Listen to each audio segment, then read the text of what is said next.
Assalamualaikum warahmatullahi wabarakatuh. Halo Bapak Ibu guru hebat. Semoga kita semua dalam keadaan sehat ya. Pada video kali ini akan membahas tentang aksi nyata modul 1.4 tentang budaya positif, yaitu penyebaran pemahaman berbagi praktik baik kepada rekan guru di SD Negeri 27 Tujuhkoto, Sungai Sari. Dalam upaya menciptakan budaya positif di sekolah, tentu memerlukan sinergi antar semua pemangku kepentingan di sekolah dalam pembiasaan-pembiasaan positif yang diterapkan. Budaya positif merupakan keyakinan dan nilai positif yang berpihak pada murid yang disepakati, yang menjadi kebiasaan bersama yang akan dilakukan.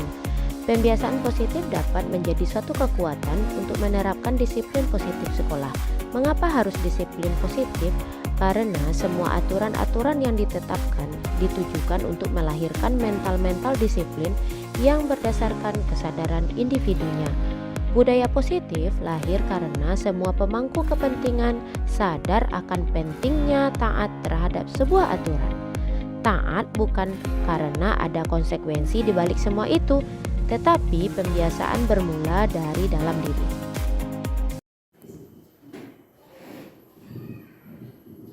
Assalamualaikum warahmatullahi wabarakatuh. Waalaikumsalam warahmatullahi wabarakatuh. Alhamdulillahirabbil alamin. Wassalatu wassalamu ala asrafil anbiya'i wal mursalin wa ala alihi wa sahbihi ajmain. Asyhadu an la ilaha illallah wa asyhadu anna Muhammadan abduhu wa rasuluh la nabiyya ba'da. Pertama-tama marilah kita ucapkan puji syukur kehadirat Allah Subhanahu wa taala yang telah melimpahkan rahmat dan karunia-Nya kepada kita bersama sehingga kita berada dalam keadaan sehat walafiat saat ini.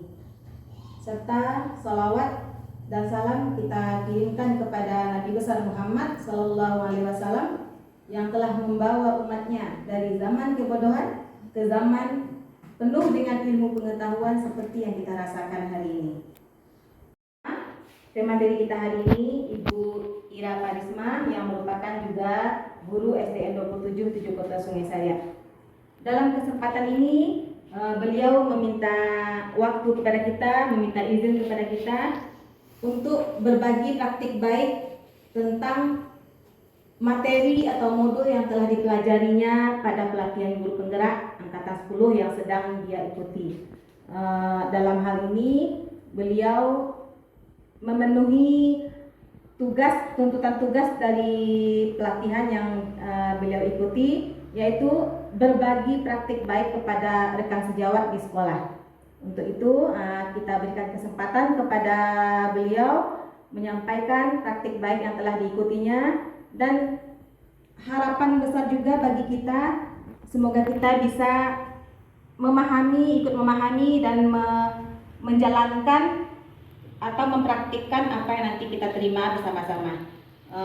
Tanpa memperpanjang mukadimah, kita silakan saja kepada Ibu Ira Parisma untuk menyampaikan kegiatan materinya. Kepada Ibu Ira, silakan.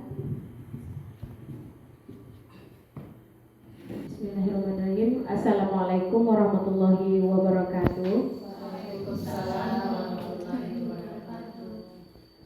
Yang sama-sama kita hormati Ibu Kepala Sekolah SD 27 Tujuhkoto Sungai Sari. Selanjutnya yang saya hormati Ibu Majelis Guru SD 27 Tujuhkoto Sungai Sari. Selanjutnya tanpa terkecuali operator SD 27 Tujuhkoto Sungai Sari. Alhamdulillah, puji syukur kita ucapkan kepada Allah Subhanahu wa taala yang telah melimpahkan rahmat dan karunia-Nya kepada kita bersama sehingga kita dapat berkumpul, meminta waktunya Ibu Guru dalam pemenuhan tugas saya dalam berbagi praktek baik. Tidak memperpanjangkan al-mukadimah, izinkan saya berbagi praktek baik, menampilkan presentasi PPT saya. Baik, yang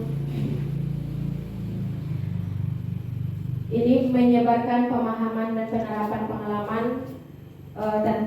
budaya positif. Di tugas guru penggerak ini modul 1.4.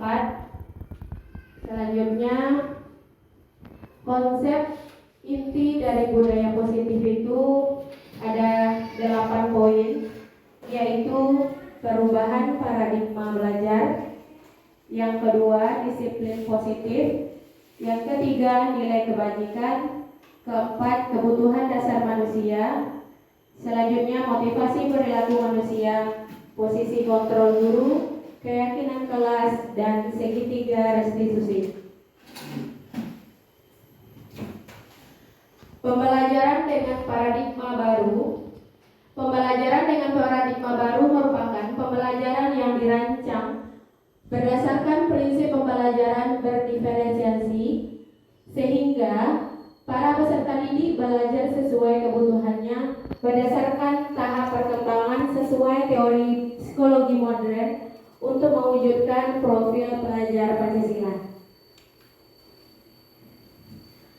Di sini ada 4 miskonsepsi tentang teori kontrol, yaitu yang pertama, ilusi guru mengontrol murid. Yang kedua, ilusi bahwa semua penguatan positif yang sering kita lakukan terhadap anak didik kita. Ilusi-ilusi bahwasanya guru dapat mengontrol murid. Ada juga ilusi bahwa penguatan positif itu lebih efektif dan bermanfaat, dan membuat rasa bersalah itu mampu menguatkan karakter, serta orang dewasa berhak memaksa. Ini adalah mengubah paradigma stimulus respon ke pendekatan teori kontrol. Stimulus itu di mana peristiwa bisa menciptakan realita atau kebutuhan kita sama. Sementara menurut teori kontrol, realita atau kebutuhan kita itu berbeda. Semua orang melihat hal yang sama. Sementara menurut teori kontrol, setiap orang itu memiliki gambaran yang berbeda. Kita mencoba mengubah orang agar pandangan sama dengan kita. Sedangkan dengan teori kontrol, kita berusaha memahami pandangan orang lain tentang dunia. Kalau stimulus respon beranggapan bahwa perilaku buruk dilihat sebagai suatu kesalahan, sementara teori kontrol semua perilaku memiliki tujuan. Orang lain bisa mengontrol saya. Kalau teori kontrol tidak, hanya kita yang bisa mengontrol diri kita sendiri. Saya bisa mengontrol orang lain, tetapi kalau menurut teori kontrol, kita tidak bisa mengontrol orang lain. Pemaksaan ada pada saat bujukan gagal.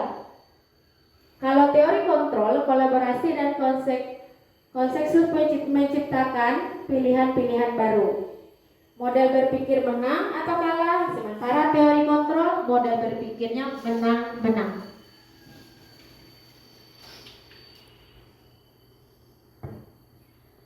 Nah, disiplin positif. Kita berbicara tentang disiplin positif. Disiplin, apa yang kita ingat Ibu Guru? Tentang disiplin, apa yang terbayang? Tentang tata tertib atau peraturan yang ada di sekolah misalnya, seperti itu.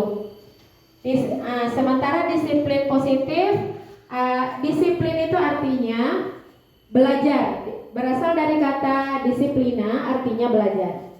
Mengacu pada disiplin diri yang memiliki tanggung jawab terhadap apa yang dilakukannya berdasarkan nilai-nilai yang diyakini. Sementara nilai positif merupakan salah satu cara penerapan disiplin yang bertujuan untuk menumbuhkan kesadaran serta memberdayakan peserta didik tanpa imbalan penghargaan atau reward, ancaman atau hukuman. Jadi kita sebagai pendidik, tujuan kita adalah menciptakan peserta didik yang memiliki disiplin diri sehingga mereka berperilaku mengacu kepada nilai-nilai kebajikan universal dan memiliki motivasi intrinsik dalam perubahan perilaku ke arah yang lebih baik. 5 kebutuhan dasar manusia. Yang pertama adalah bertahan hidup.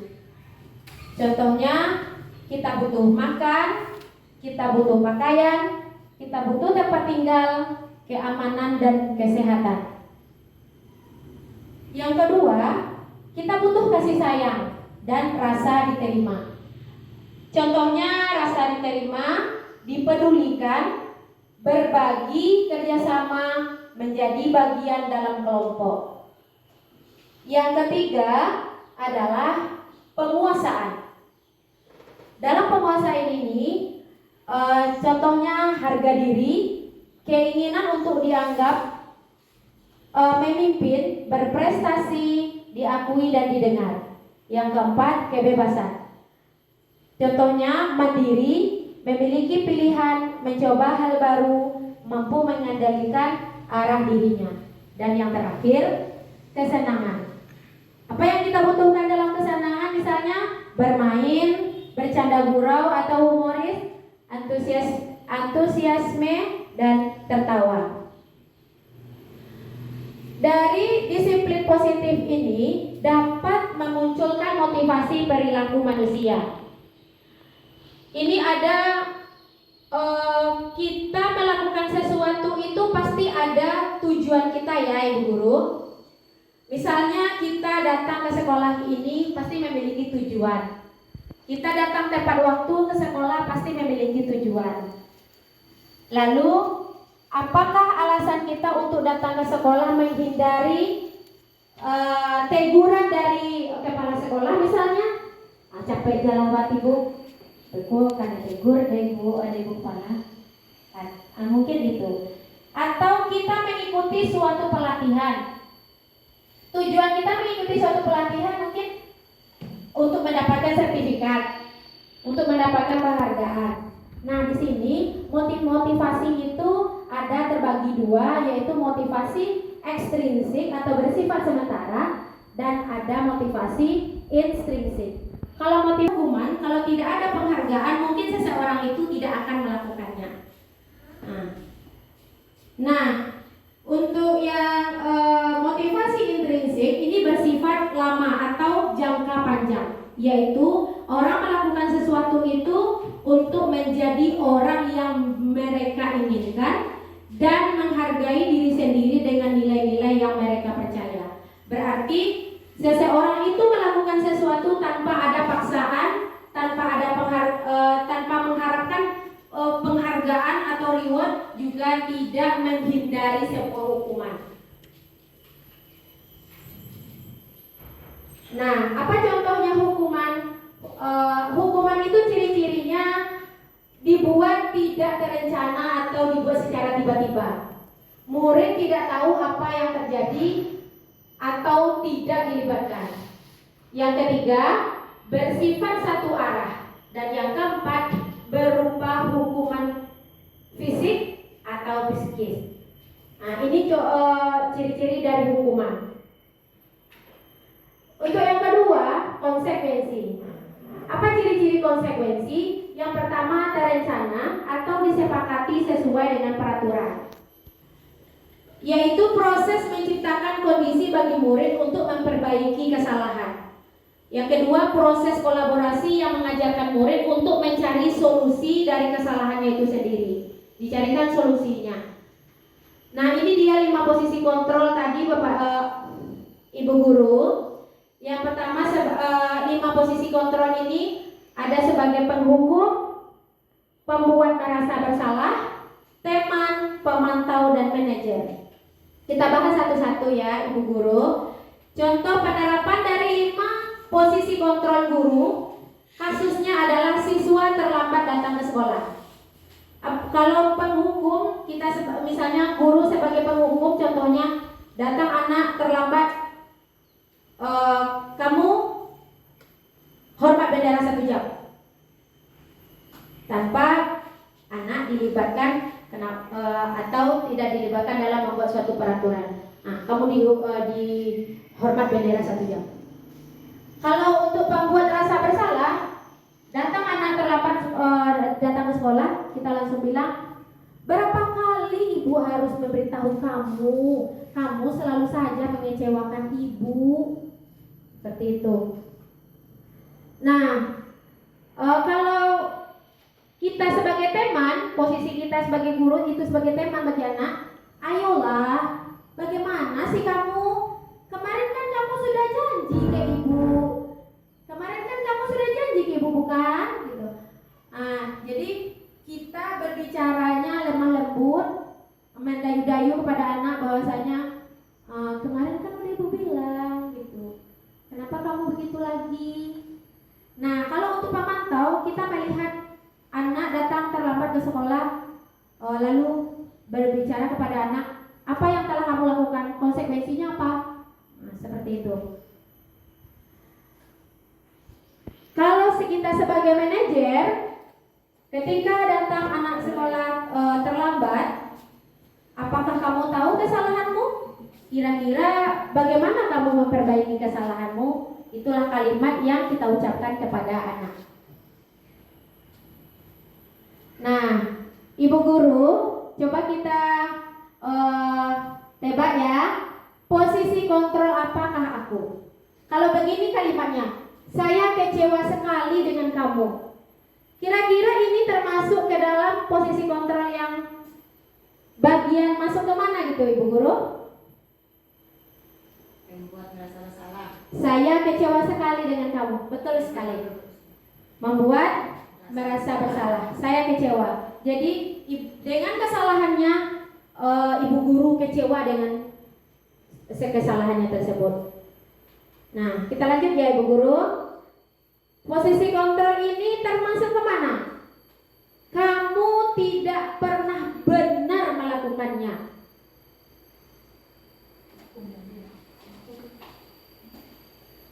Tadi ada 5. Penghukum, pembuat merasa bersalah, teman, pemantau, manajer. Kamu tidak pernah benar melakukannya. Iya, pemantau itu. Kira-kira masuk ke mana itu ibu guru? Kamu tidak pernah benar melakukannya.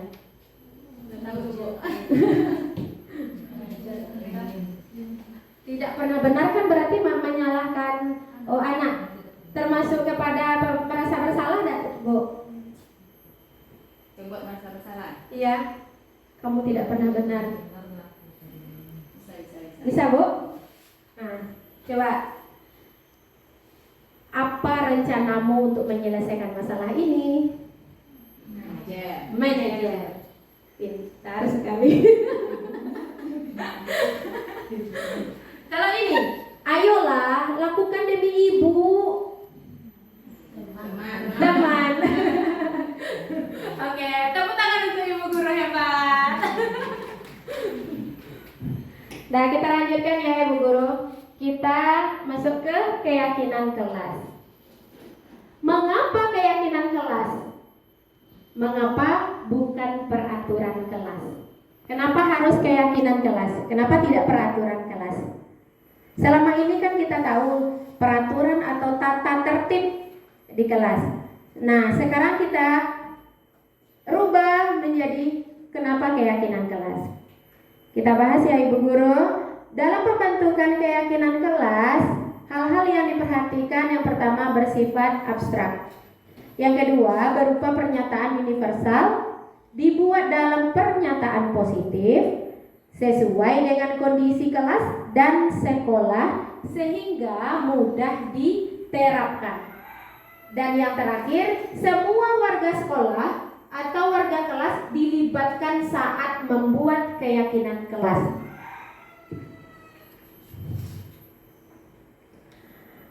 Selanjutnya, segitiga restitusi. Segitiga restitusi adalah suatu proses dialog yang dijalankan oleh guru agar dapat menghasilkan murid yang mandiri dan bertanggung jawab. Pada segitiga restitusi ini terdapat pertama menstabilkan identitas, yang kedua validasi tindakan yang salah, dan yang ketiga menanyakan keyakinan. Nah, untuk menstabilkan identitas berdasarkan prinsip membuat kesalahan adalah bagian dari pembelajaran. Contohnya seperti ini. Ini kata-kata ibu guru kepada siswanya. Ketika siswanya melakukan kesalahan, pertama dulu menstabilkan identitas. Katakan kepada mereka bahwa berbuat salah itu wajar. Yang kedua, tidak ada manusia yang sempurna. Yang ketiga, ibu juga pernah melakukan itu. Yang keempat, ibu tidak mau mencari siapa yang salah, tetapi ibu ingin mencari solusi dari permasalahan ini. Yang keempat, kamu melakukannya karena mempertahankan sesuatu yang penting bagimu.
Nah, ibu guru semuanya, itu adalah contoh penyelesaian masalah dengan menerapkan segitiga restitusi. Saya juga sudah melakukannya bersama siswa kita. Mari kita saksikan bersama video tentang penerapan segitiga restitusi di sekolah kita.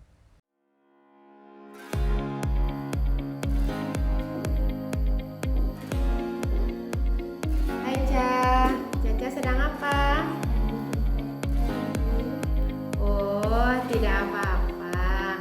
Caca bukan satu-satunya anak yang tidak bikin PR. Kemarin-kemarin ada kok teman Caca yang tidak bikin PR. Nah, Caca melakukan kesalahan ini pasti ada alasannya kan? Iya Bu, kemarin saya baru kembali dari tempat saya, jadi saya kelelahan dan ketiduran Bu. Oh, begitu.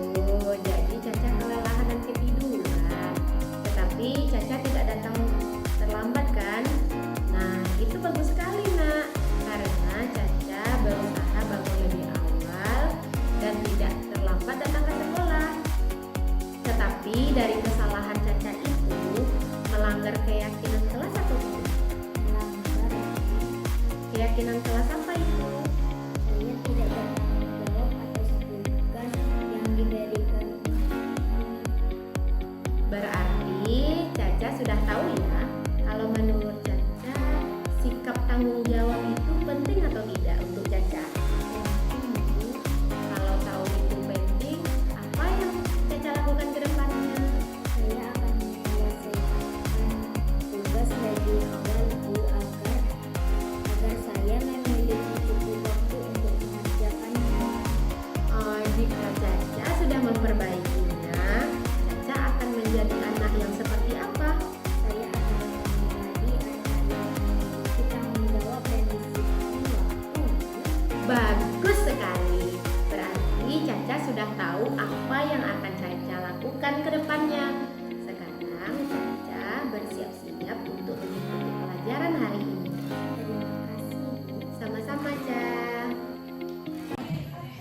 Oke, baik. Assalamualaikum warahmatullahi wabarakatuh.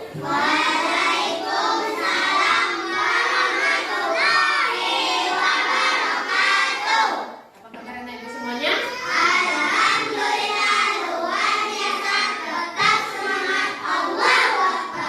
Tepuk 1, tepuk 2, tepuk 3, tepuk 4, tepuk 5. Oke, siap belajar?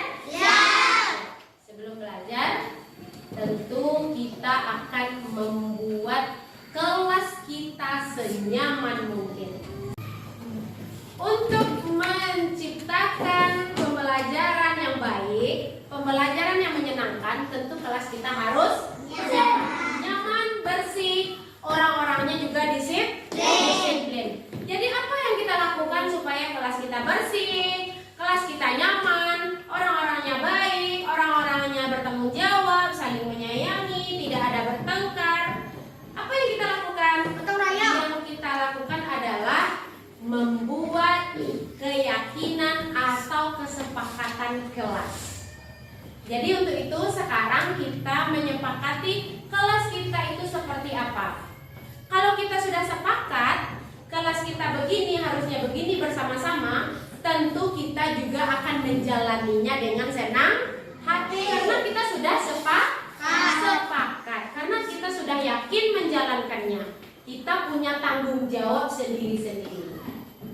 Keyakinan kelas ini kita bentuk supaya tidak ada kesenjangan, tidak ada yang saling dirugikan atau yang sebahagian diuntungkan, sebahagian dirugikan. Kita sama-sama berperan di kelas ini. Untuk itu pasti anak ibu mengimpikan, ya, mengimpikan kelasnya mau seperti apa, ya? Ya. Nah, sekarang ibu ingin membagikan stick note.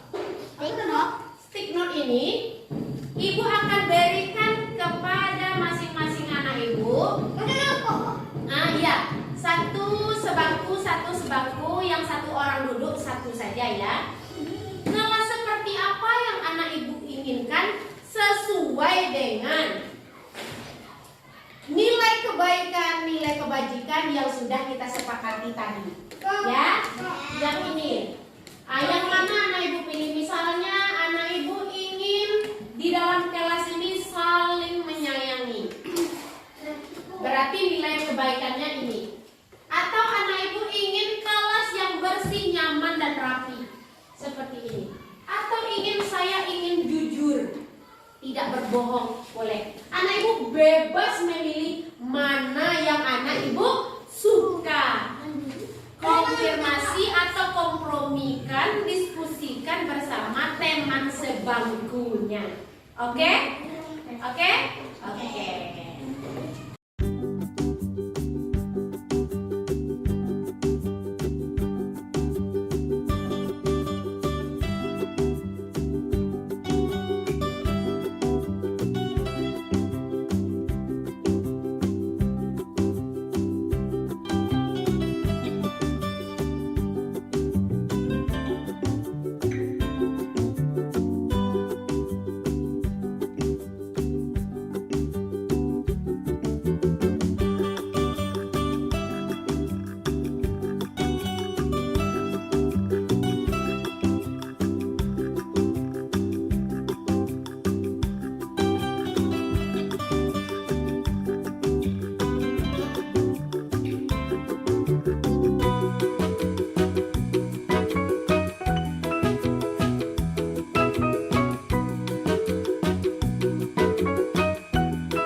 kepada kelas yang bersih. Lalu apa ini lagi?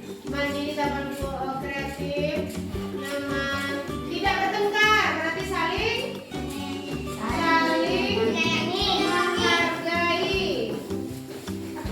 menghargai atau menyayangi. Lanjut. Apa lagi nih? Suasana tetap bersih, oke sudah ya. Tidak ada lalat, bersih juga. Bangun tidak dibangunkan orang tua, sudah termasuk kepada datang sekolah tepat waktu, menjaga kebersihan kelas, sudah termasuk kepada kelas yang bersih. Terus saling tolong menolong, tidak bertengkar, saling menyayangi, sama. Bergotong royong, saling menghargai. Lanjut, bergotong royong, bertanggung jawab. Berarti nomor 5 adalah mengerjakan tugas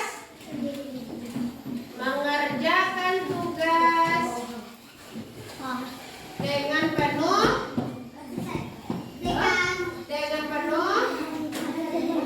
tanggung jawab. Lanjut, apa lagi? Nomor 6 bertanggung jawab, berpikir kelas, bangun, menjaga kebersihan, jujur kepada guru, saling membantu. Saling membantu bagaimana?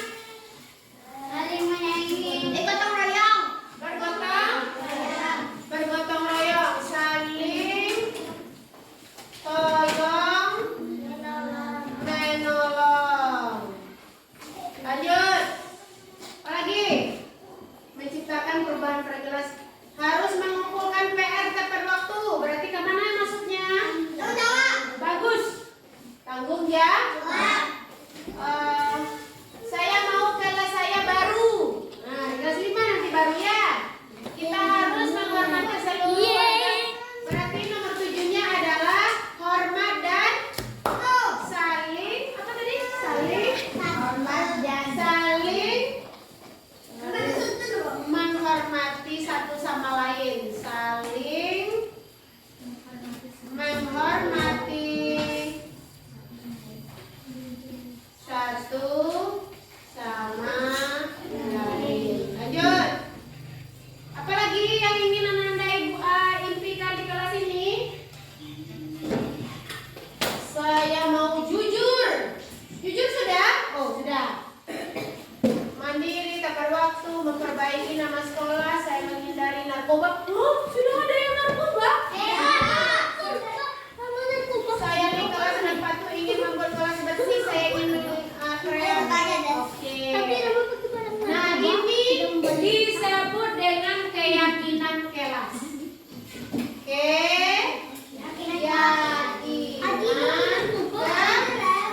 Kelas.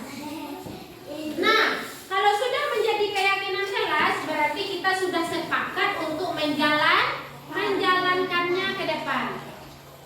Mau kelasnya bersih? Apa yang anak lakukan? Piket kelas. Apakah ada lagi yang kabur pulang ketika dia piket?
kita dengan sukarela ingin membantu, tidak ingin ada dapat imbalan. Si Anu sudah ditolong tadi, kenapa tidak belikan roti gitu? Nah, itu tidak boleh. Kita harus menolong orang lain dengan penuh rasa ikhlas. Lanjut, nomor 7, saling menghormati satu sama lain. Kita di kelas ini baik guru menghormati siswa, siswa juga harus menghormati guru. Misalnya ibu lagi bicara, ini Rasyid juga bicara. Apakah Rasyid menghormati ibu? Tidak. Dia juga bicara sama Dani. Berarti itu tidak ada saling menghormati. Ibu menghormati, misalnya anak ibu sedang, Bu, awas seperti ini, Bu. Nah, ibu juga mendengarkan. Nah, kalau ibu tidak bisa mendengarkannya, stop dulu. Tunggu ya Rafa, tunggu ya Dafa. Ibu dengarkan Devan berbicara dulu. Nah, setelah selesai Devan, bagaimana Dafa? Apakah Dafa berbicara tadi? Silakan. Seperti itu cara menghormati orang lain. Ini kita jadikan kesepakatan kelas dan akan dilaksanakan untuk kedepannya menjadi keyakinan kelas. Oke? Oke. Anak ibu paham? Paham. Nah, begini.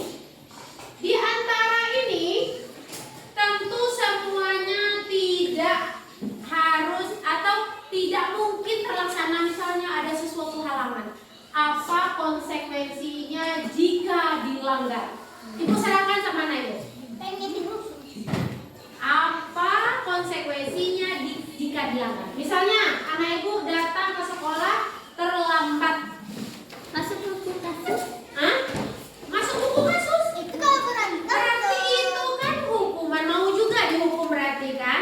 Ya kalau saya. Ibu sudah menghindari kata hukuman, sementara anak ibu mau dihukum.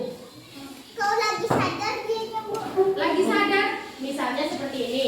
Kalau datang ke sekolah terlambat, mungkin ia tidak diberikan jam istirahatnya. Karena dia akan mengejar ketertinggalan pelajaran pagi tadi. Ya, sepakat tidak?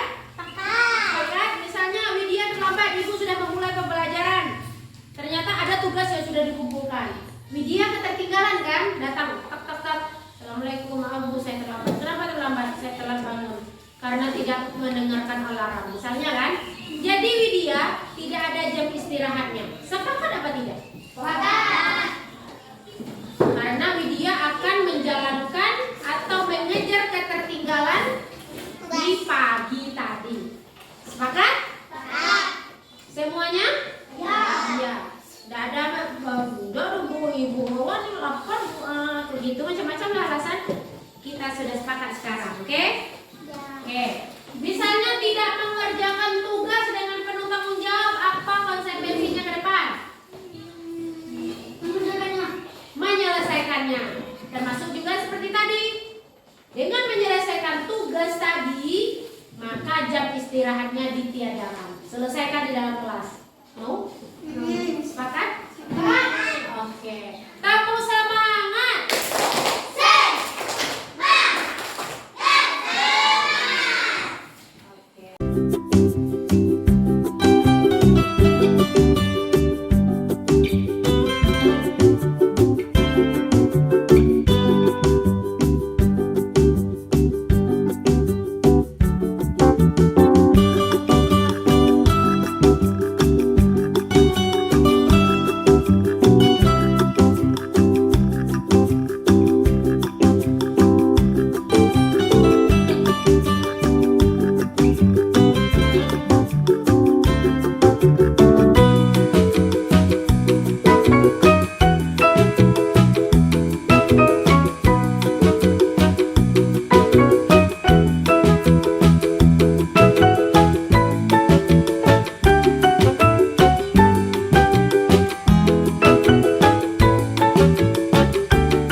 profesional, dan sosial yang baik, di mana guru mampu merefleksi dirinya sebagai among atau sebagai manajer yang menuntun murid-muridnya menjadi insan yang mandiri, merdeka, dan bertanggung jawab. Terima kasih Ibu Guru Hebat sudah memberikan saya kesempatan untuk berbagi praktek baik. Mudah-mudahan ke depannya kita dapat menerapkan budaya-budaya positif yang ada di sekolah kita, dan itu tidak terlepas dari memulainya dari diri sendiri terlebih dahulu. Cukup sekian presentasi dari saya. Mohon maaf apabila salah kata atau penyampaian tadi kurang berkenan. Saya mohon maaf.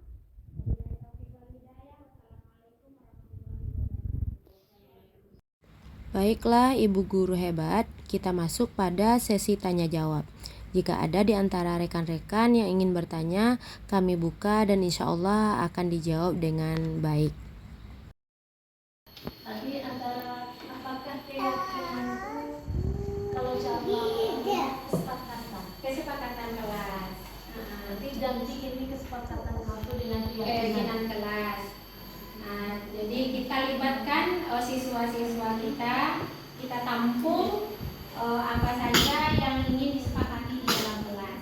Maka itulah yang kita terapkan untuk kedepannya. berarti memang mulai berubah dari keyakinan Keyakinan kelas. Itu saja Bu. Mungkin ibu-ibu yang lain boleh bertanya.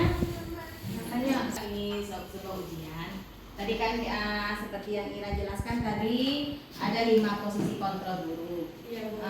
Ada sebagai penghukum, ada sebagai teman, sebagai pembuat merasa bersalah, sebagai pemantau, dan juga sebagai manajer. Nah, mungkin di sini teman-teman ingin juga mengetahui lebih lanjut dari kelima posisi kontrol itu, apakah harus kelimanya kita terapkan sebagai guru atau posisi yang mana seharusnya kita berada? Oke, baik Bu. Terima kasih atas pertanyaannya Bu. Dari kelima posisi kontrol itu tentu ada kelemahannya. Kelemahan-kelemahan itu yang membuat mental anak bisa menjadi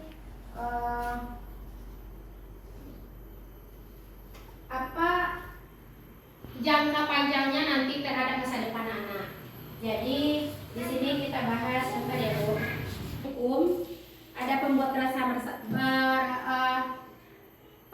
merasa bersalah, teman, dan manajer.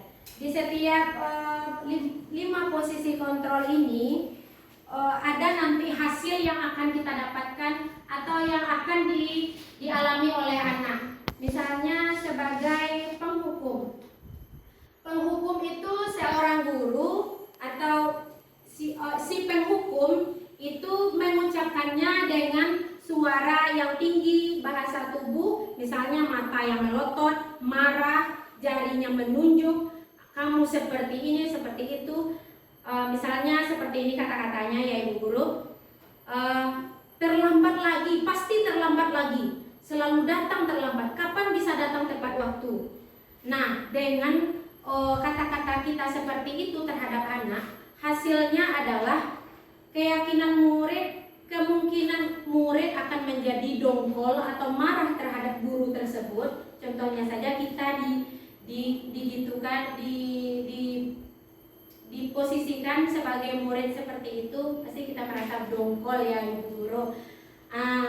Kemungkinan kita anak murid kita menjadi marah, jadi pendendam, jadi agresif. Mungkin saja dia akan menyampaikan hasratnya itu, dendamnya itu dengan misalnya menunjuk temannya atau memukul dirinya sendiri, dengan mencoret-coret buku, melempar-lempar barang. Mungkin itu hasilnya kalau anak diterapkan sebagai posisi kontrol sebagai penghukum. Dan untuk merasa bersalah, misalnya seperti ini, adik, kamu ini bagaimana ya? Kamu sudah janjikan sama ibu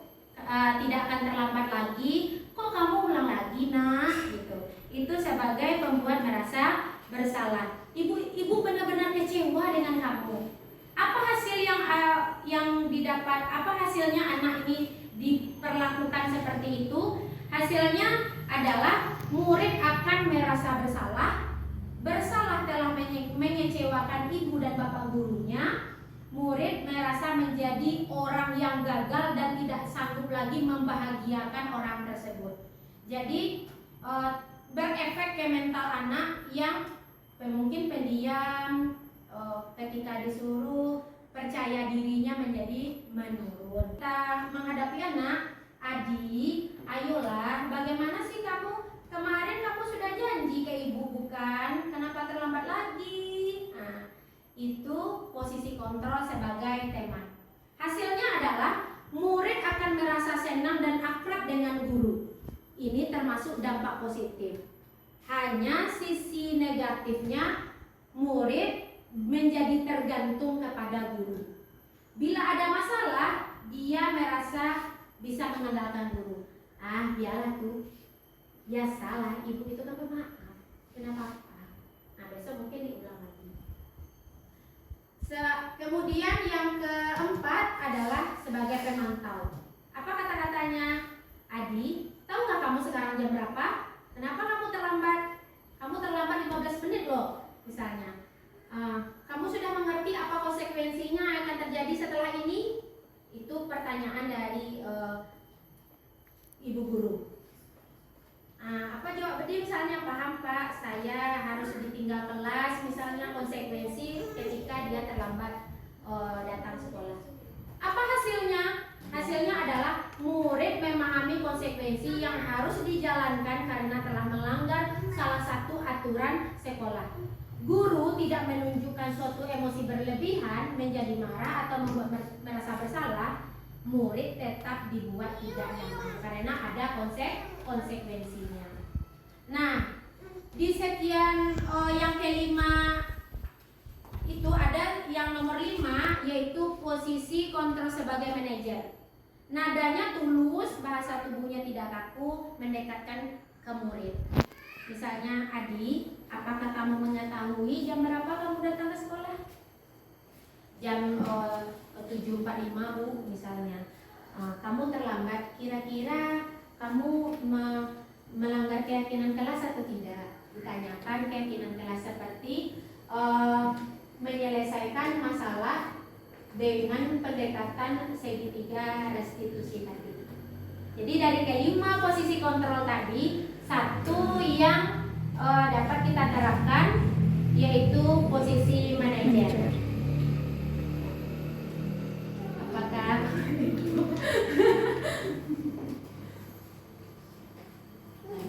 Ibu bisa Ibu luruskan?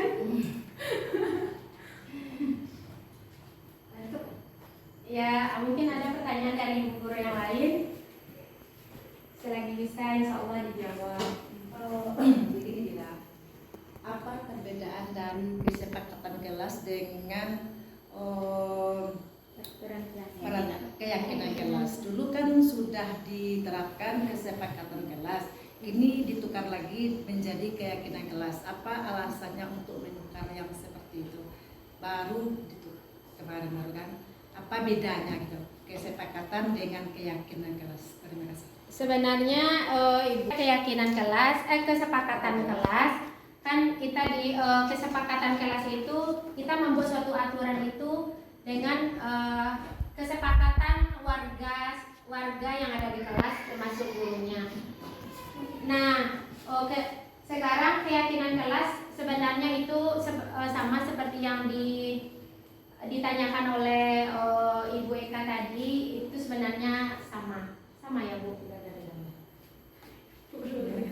Itu dijalankan bersama. Makanya apa dia mungkin bawakan di guru hebat. Kita cukupkan berbagi praktek baiknya sampai di sini.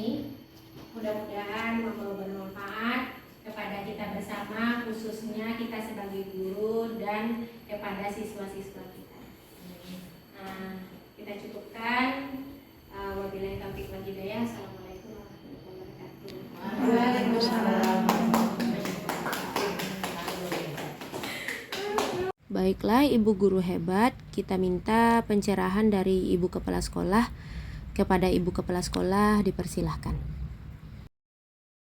Assalamualaikum warahmatullahi wabarakatuh. Waalaikumsalam warahmatullahi wabarakatuh. Baiklah ibu semuanya, sudah berakhir berbagi praktik baik tadi dari teman kita, ya. Di sini saya akan memberikan penguatan aja sedikit dari beberapa pertanyaan yang dilemparkan kepada teman kita tadi tentang keyakinan beda kesepakatan kelas dengan keyakinan kelas. Tujuannya sama, itu kesepakatan kelas itu berasal dari kesepakatan warga kelas. Berarti kata-katanya atau idenya itu muncul dari murid, bukan dari guru. Kita hanya memancing-mancing, apalagi yang harus kita sepakati. Nanti kan lahir sebanyak murid, contoh murid kita 20, berarti lahirlah 20 kesepakatan. Nah, dari 20 kesepakatan ini tidak tentu pula kita tulis ke 20-nya. Dari 20 ini kita bahas lagi bersama yang mana yang akan kita yakini bisa menjalankannya untuk kedamaian, kenyamanan di kelas kita. Makanya dia keyakinan kelas. Jadi dia sebuah keyakinan. Jadi nanti peserta didik kita akan mempelajari lagi ke 20-nya. Yang mana rasa-rasanya mereka butuh, yang mana rasanya mereka ingin yakin lagi, meyakini dari diri dia sendiri, baru dia bisa melaksanakan. Karena kalau dia tidak yakin, tidak meyakini dari hati, dia tidak akan bisa melaksanakannya. Nah ini lahirlah, nggak usah banyak-banyak, cukup yang sama-sama itu kan ada. Lahirlah 5 keyakinan. Dari 5 ini kita harapkan nanti siswa kita meyakininya dan melaksanakannya. Kemudian tentang posisi kontrol guru tadi. Mungkin di sini kita tidak pula mengingkari ya Bapak Ibu ya. Kita insya Allah saya pribadi sangat mengakui saya pernah berada di posisi penghukum. Pernah. Saya yakin ibu-ibu semua mungkin juga pernah sering berada di posisi penghukum. Nah itu efeknya sangat luar biasa sekali bagi anak. Karena sebagai penghukum kita ke anak itu yang memberikan luka yang mendalam pada diri mereka. Luka selama-lamanya. Jadi lagi video nak kelai, lagi videonya nak kelai, pastinya ingat ibu anu tu menghukum awak tak hukum. Gara-gara ibu tu awak berhenti sekolah, mengalirlah dosa kepada kita. Padahal kita sudah tak ada lagi di dunia ini. Itu kalau kita melaksanakan posisi penghukum akan menimbulkan dendam kepada si anak. Nah, kalau posisi teman itu dia dah bagus kan teman. Udah bagus bunyinya, halus. Tapi itu kerugiannya si anak ini hanya patuh kepada temannya saja. Siapa guru yang jadi temannya?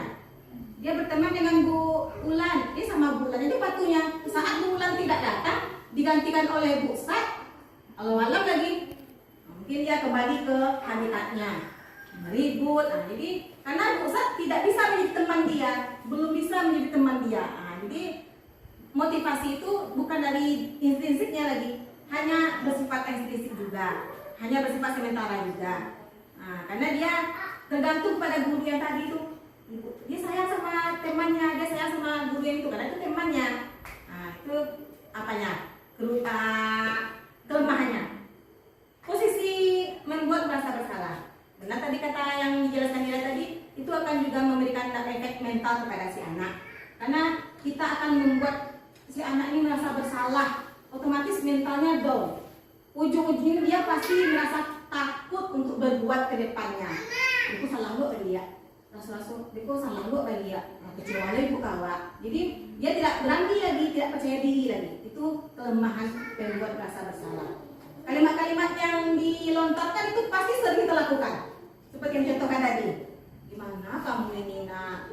Kamu kan udah janji sama ibu. Kecewa ibu lagi jadinya, sedih ibu. Pasti sering kita lakukan. Ibu-ibu ya. Secara tidak sadar itu akan terlontar sendiri. Karena niat kita ingin menghindari marah ini, supaya kita jangan marah, kita tarik nafas.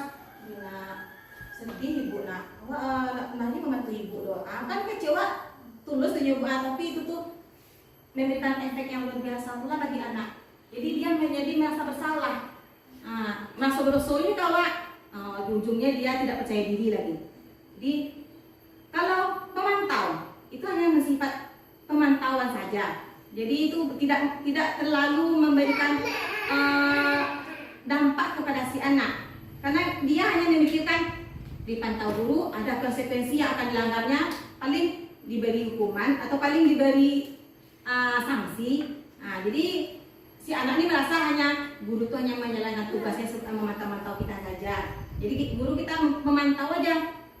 Lain hanya dengan yang posisi yang kelima itu manajer. Nah, manajer ini memang posisi yang paling sempurna. Kita sebagai guru mungkin belum bisa langsung sampai ke posisi manajer, karena itu pasti bertahap. Penghukum kita lalui, teman kita lalui, pemantau kita lalui, pembuat masalah bersalah juga kita lalui. Nah, keempat tahap ini yang akan mengantarkan kita ke posisi manajer. Jadi kita sudah melaksanakan keempat-empatnya, baru kita bisa berusaha menjadi seorang manajer yang baik untuk siswa kita. Tanya, kembalikan kesalahan itu ke dia, kembalikan ke hatinya. Menurut kamu salah atau tidak? Biarkan dia berpikir sendiri. Jadi bukan kita yang menghakimi si anak, kamu salah. Belum tentu dia salah menurut dia. Kadang dia hanya ingin diperhatikan. Itu tadi kebutuhan dasar manusia. Kadang dia hanya ingin disayang. Itu yang anak cari perhatian. Nah, beka anak, sejak sana sendiri itu pengen dikasih disayang sama beka. Belum tentu dia tuh jahat. Jadi yang kembalikan kepada dia, menurut dia salah atau tidak yang dilakukannya. Itu yang posisi kunci yang manajer tadi. Nah, kalau dia pasti dia berpikir, oh salah. Nah, kalau menurut kamu salah, berarti apa yang kamu langgar dari keyakinan kita? Dia akan langsung menghubungkan ke keyakinan yang telah dibentuknya. Keyakinan apa yang kamu langgar? Kalau kamu sudah melanggar keyakinan itu, bagaimana caranya lagi menyelesaikannya? Bagaimana solusinya lagi? Jadi si anak sendiri yang melahirkan idenya, bukan ide dari kita. Ya, kamu karena kamu melakukan kesalahan, bersihkan WC ya, atau tulis kalimat ini sampai 100, kan kita yang menyuruh. Jadi si anak ini terpaksa. Jadi kita kalau untuk posisi manajer, kita mengharapkan si anak ini menyadari sendiri bahwa dia salah, kemudian dia pula yang mencari solusinya sendiri. Itu kuncinya.